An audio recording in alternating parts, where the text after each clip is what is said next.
តើអ្នកណាជាម្ចាស់ទ្វីបអង់តាร์กติกការពិតជាច្រើនដែលពួកយើងមិនសូវបានដឹងទាក់ទងជាមួយនឹងទ្វីបទឹកកកមួយនេះទ្វីបទឹកកកដ៏ធំមួយជាកន្លែងត្រជាក់ខ្លាំងជាងគេបំផុតនៅលើភពផែនដី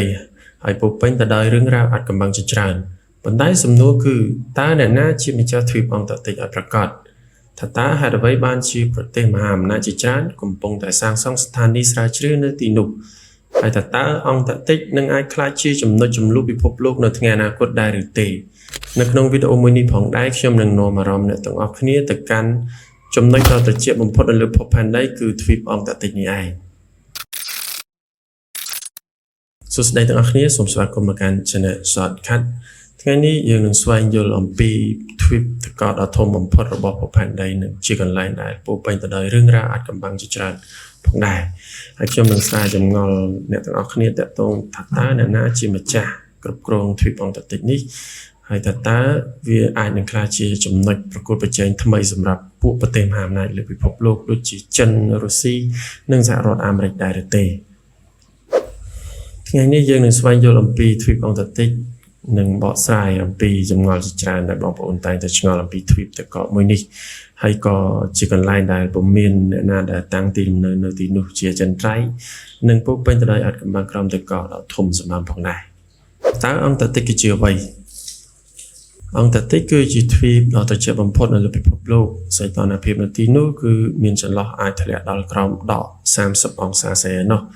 គឺប្រហែលជា 98% នៃទ្វីបនេះត្រូវគ្របដណ្ដប់ដោយទឹកកកហើយក្រោមទឹកកកដ៏ក្រាស់នេះអាចនឹងមានធនធានដ៏សម្បើមអស្ចារ្យផងដែរអ្នកវិទ្យាសាស្ត្រជាច្រើនជឿថាអង្គតាร์กติกអាចមានព្រៃនិងឧស្ម័ននិងរ៉ែមានតម្លៃជាច្រើននៅទីនោះប្រទេសជាច្រើនបានអះអាងរៀងៗខ្លួនថាខ្លួនជាម្ចាស់កម្មសិទ្ធិឬក៏ជាម្ចាស់នៃផ្នែកខ្លះនៃទ្វីបអង្គតាร์กติกនេះក្នុងនោះមានចក្រភពអង់គ្លេសអាសង់ទីនឈីលីអូស្ត្រាលីបារាំងនិងណ័រវេសសាឡុងផងដែរប្រទេសខ្លះសូម្បីតែមានតំបន់អះអាង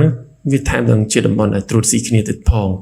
ប៉ុន្តែគ្មានប្រទេសណាមួយកាន់កាប់ទ្វីបនេះផ្ដាច់មុខតែឯងនោះទេនៅឆ្នាំ1959ប្រទេសជាច្រើនបានចុះហត្ថលេខាលើកិច្ចព្រមព្រៀងមួយដែលមានឈ្មោះថា Antarctica Treaty កិច្ចព្រមព្រៀងនេះហាមឃាត់សកម្មភាពយោធានិងរក្សាអង្គតាร์กติกជាកន្លែងសម្រាប់ការសិក្សាស្រាវជ្រាវបែបវិទ្យាសាស្ត្រសំណួរសួរថាហេតុអ្វីអង្គតាร์กติกសំខាន់អង្គតាร์กติกគឺពិតជាសំខាន់ខ្លាំងណាស់សម្រាប់ពិភពលោកព្រោះថានៅទីនោះគឺវាផ្ទុកទឹកសាបប្រមាណជា 70% នៃទឹកសាបលើភពផែនដីហើយវាក៏ដើរតួនាទីសំខាន់ផងដែរនៅក្នុងការគ្រប់គ្រងអាកាសធាតុនៅលើភពផែនដីបើសិនបើទឹកកកនៅអង្គតាร์กติกរលាយលឿនពេកនោះវានឹងបណ្ដាលឲ្យកម្ពស់ទឹកសមុទ្រកើនឡើងជាគំហុកដែលធ្វើឲ្យកើតទៅជាទឹកជំនន់ឬការលិចបាត់បង់តំបន់ខ្លះមួយចំនួននៅលើភពផែនដីផងដែរប៉ុន្តែវាមិនមែនត្រឹមតែជាបញ្ហារឿងអាកាសធាតុអីនោះទេអ្នកជំនាញជាច្រើនជឿថាក្រោមទឹកកកនៅទ្វីបអង្គតាร์กติกអាចមានធនធានដ៏កម្រនិងមានតម្លៃរាប់ពាន់លានដុល្លារផងដែរនៅសប្តាហ៍ថ្ងៃនេះប្រទេសនានាកំពុងសហការគ្នាដោយសន្តិភាពនៅអង្គតាร์กติกក៏ប៉ុន្តែអ្នកជំនាញខ្លះបានបារម្ភថាវាអាចផ្លាស់ប្ដូរនាពេលអនាគតព្រោះថានៅពេលដែលធនធានកាន់តែមានតម្លៃប្រទេសមហាអំណាចជាច្រើនដូចជាសហរដ្ឋអាមេរិករុស្ស៊ីឬក៏ចិនអាចនឹងដណ្ដើមគ្នាប្រកួតប្រជែងចង់បាននឹងកាន់កាប់គ្រប់គ្រងតំបន់អង្គតាร์กติกនេះទាំងមូលតែម្ដងតើអនាគតរបស់ទ្វីបអង្គតាร์กติกនេះនឹងទៅជាយ៉ាងណាអនាគតរបស់អង្គតាร์กติกវាអាចប៉ះពាល់ដល់ពិភពលោកទាំងមូលវាអាចបន្តជានិមិត្តរូបនៃសន្តិភាពនិងការស្រាវជ្រាវបែបវិទ្យាសាស្ត្រហើយវាក៏អាចប្រែក្លាយជាតំបន់ប្រកួតប្រជែងថ្មីផងដែរសម្រាប់ពួកប្រទេសមហាអំណាចដូច្នេះអ្នកណាជាម្ចាស់អង្គតាร์กติกឲ្យប្រកាសសម្រាប់នៅពេលនេះគឺថាចម្លើយគឺគ្មាននរណាម្នាក់ឬក៏ប្រទេសណាមួយជាម្ចាស់ទាំងស្រុងនៅលើតំបន់អង្គតាร์กติกនេះនោះទេ